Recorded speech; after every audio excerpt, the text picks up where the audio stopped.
បងបានជួបអូឬបបពេលសន្វាកំណត់ឲ្យជូ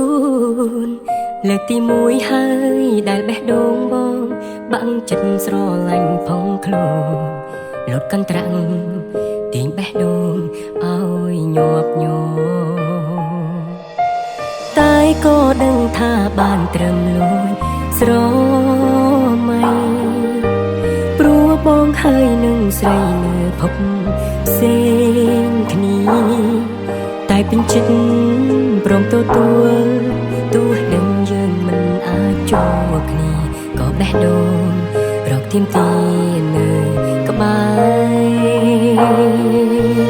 មេឃត្រជាងចុងអាប់បងសែងនឹកអូនភ្នួភ្លើងនៅពីមុខក៏មិនកង់ក្តៅដោយក្បែរអូ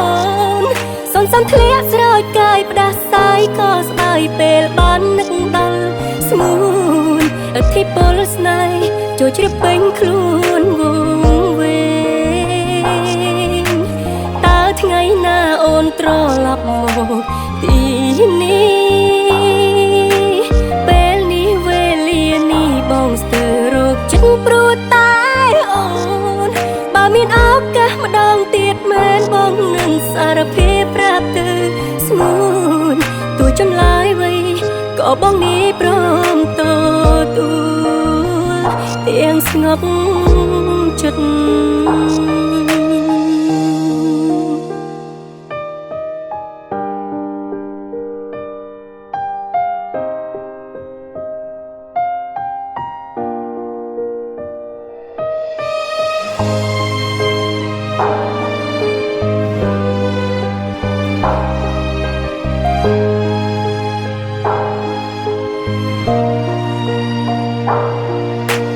តែក៏ដឹងថាបានត្រឹមលួចស្រមៃព្រោះបងហើយនឹងស្រីនៅភពផ្សេងគ្នាតែពេញចិត្តព្រមទទួលទោះដឹងយើងមិនអាចជួបគ្នាក៏បេះដូងរកទៀមទានៅក្បែរមេឃត្រជាងចុងអាប់បងសែងនឹកអូនភ្នួភ្លើងនៅពីមុខក៏មិនកង់ក្តៅដូចក្បែរអូនសន្សំធ្លាក់ស្រោចកាយផ្ដាសាយក៏ស្ដាយពេលបាននឹកដល់ស្ងួនអធិពលស្នេហ៍ចូលជ្រាបពេញខ្លួនវងវែងតើថ្ងៃណាអូនត្រឡប់មកទីនេះពេលនេះវេលានេះបងស្ទើររកចិត្តព្រោះតែអូ